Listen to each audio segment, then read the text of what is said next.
It's important right now to explore strategies that will enhance our capacity to be able to actualize compassion as we encounter the suffering of others. Grace is a technique that makes that possible. The G of grace stands for gathering your attention. The R of grace, recalling your intention. The A of grace is attuning to your own experience, body, heart, and mind. And then attuning to the experience of the other, their somatic experience, whatever you're presencing in them at the emotional level, and also cognitively attuning, seeing how they experience the world, experience this moment. The C of grace stands for considering what will really serve. And this is an opportunity for us to discern deeply at a level of bringing our expertise to bear, but also really being open to surprise, to not allowing our biases, our concepts, our expectations to mediate what will really serve, but to look very deeply into what is going to serve that person, and also looking from the system's perspective. And the E of grace is engaging. It's the action that is coming out of being grounded,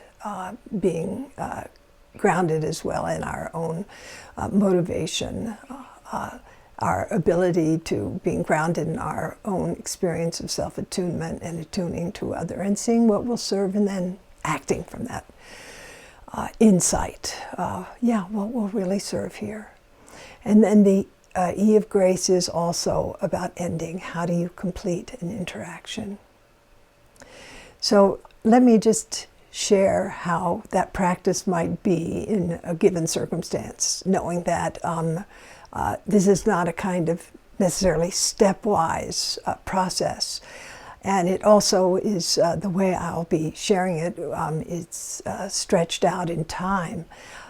In fact, it's the experience of practicing these different elements of attention and intention, insight, and attunement that allows us to actually be present for a person who is suffering in a very immediate way, but we have these elements combining into that moment of connection.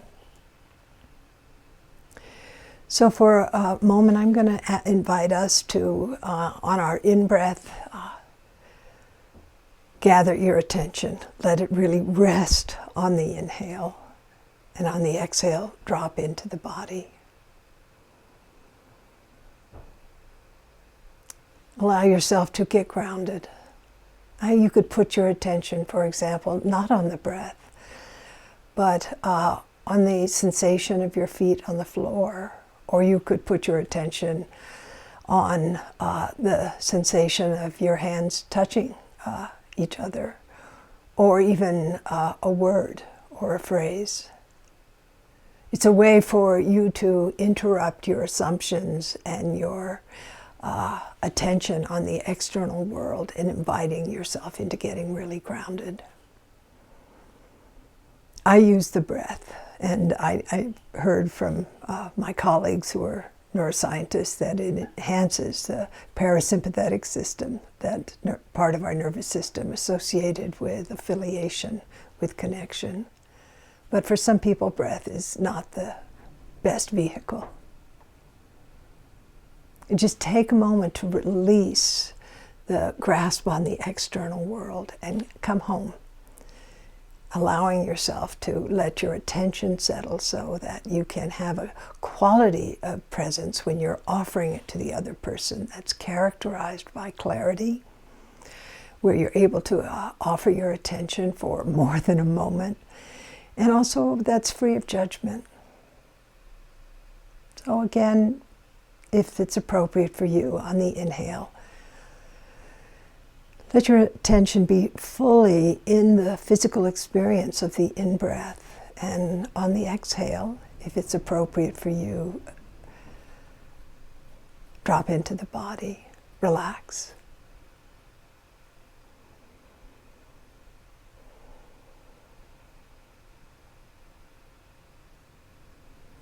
And then on the next inhale, and this is just a practice, so don't feel as if this is you'll be doing this exactly like I'm doing it now, but remember really why you're here, which is to serve others. It's recalling your intention. So the first is gathering your attention, the second is recalling your intention.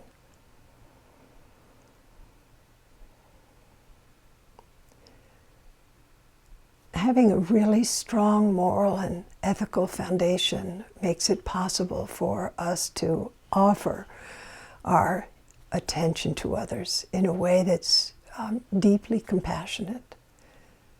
And this is what we're doing in this practice. We're cultivating compassion as we invite ourselves to become more grounded, and also as we reflect on our motivation, on our intention.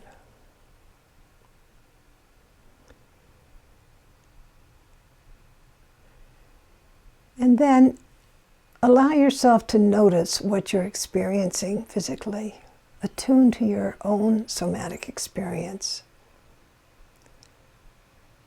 So much information is held in the body, and often we dissociate from it when we're with others.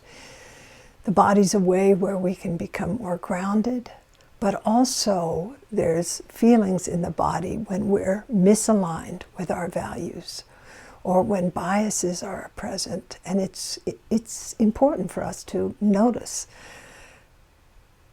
what's coming up for us somatically. How do we interpret the experience in our body of what we're experiencing physically and how that's affecting our emotional state? And what emotions are present for us?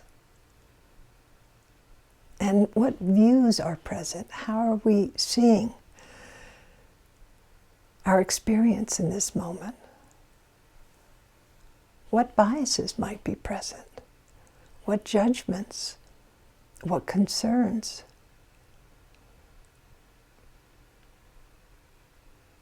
You know, having insight about this aspect of our experience allows us to open our awareness to include the experience of another in a more unfiltered way.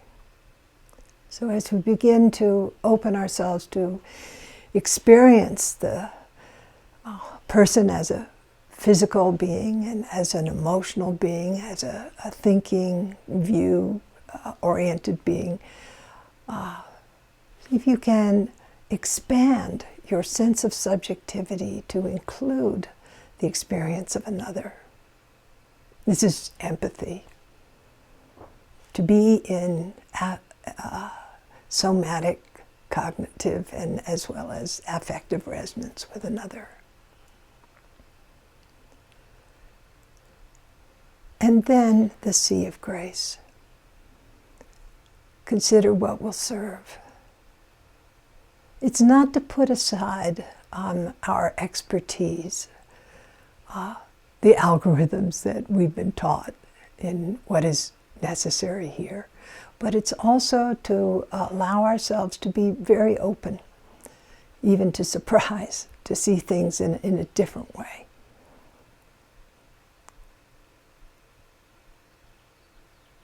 So we're working with two aspects here. One is the aspect of our experience, memory, and knowledge base, and the aspect of being very, very open and non-judgmental and non-anticipatory, non-prescriptive.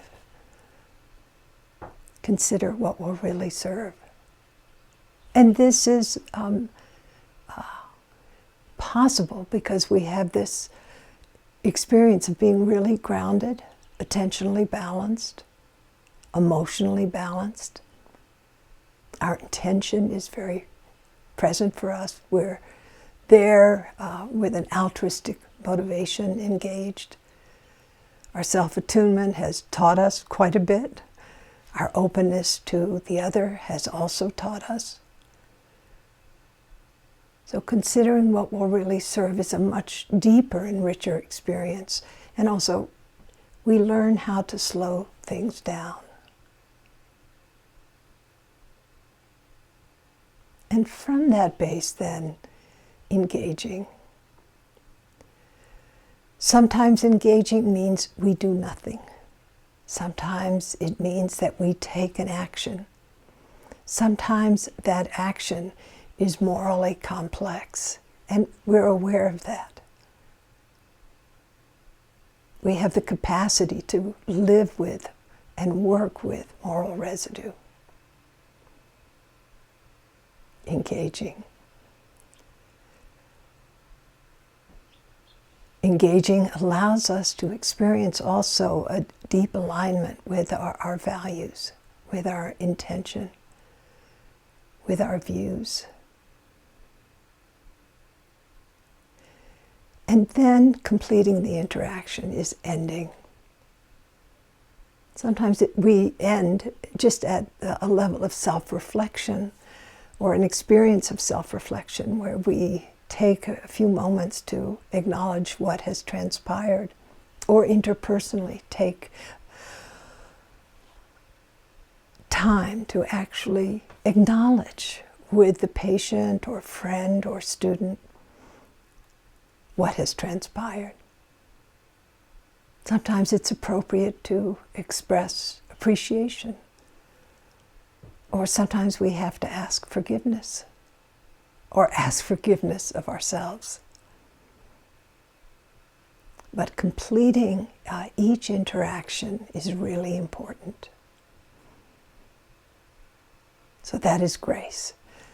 The G of grace is gathering your attention.